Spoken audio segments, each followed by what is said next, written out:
నేను ఇక్కడ చూశాను, ఈ సొసైటీ ఉంది, సొసైటీ ఫర్ వైబ్రెంట్ విజయవాడ ఉత్సవాలు చేశారు. నేను ఈరోజు మీ అందరికీ విజ్ఞప్తి చేస్తున్నా, ఒకప్పుడు దసరా ఉత్సవాలంటే కలకత్తా, దసరా ఉత్సవాలంటే మైసూర్, ఈరోజు దసరా ఉత్సవాలంటే కలకత్తా మైసూరే కాకుండా విజయవాడ కూడా. భవిష్యత్తులో ప్రపంచం మొత్తం గుర్తుండేది దసరా అంటే విజయవాడ అని చెప్పి నేను మీ అందరికీ తెలియజేస్తున్నా. ఆ స్థాయికి మనం తీసుకుపోవాల్సిన అవసరం ఉంది.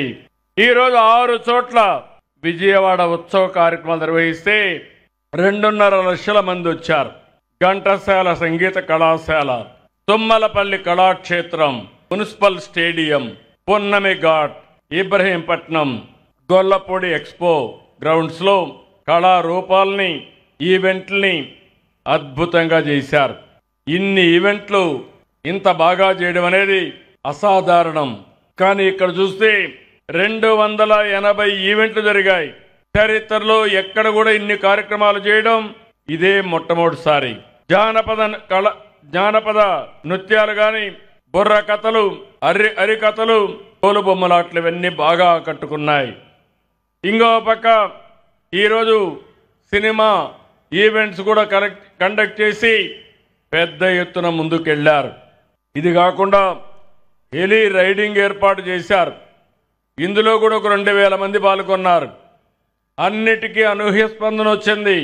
ఇక్కడ నేను చూశాను, 700 స్టాల్స్తో నిర్వహించిన అతి పెద్ద ఎక్స్పో ఇది. విద్య, రియల్ ఎస్టేట్, ఆటోమొబైల్, వ్యవసాయం వంటి రంగాల్లో స్టాల్స్ అన్ని ఏర్పాటు చేశారు. ఇంకో పక్క ఇప్పుడే నేను చూశాను, రోబోటిక్ కిచెన్ లాంచ్ చేశారు. అది చూస్తే అనిపించింది, ప్రపంచంలో మొట్టమొదటిసారిగా రోబోటిక్ కిచెన్ ఆర్టిఫిషియల్ ఇంటెలిజెన్స్ పెట్టి ఆటోమేటిక్గా చేశారంటే అది విజయవాడలో ఉండే పారిశ్రామికవేత్తల యొక్క సామర్థ్యం అని మరొకసారి మీకు తెలియజేస్తున్నా.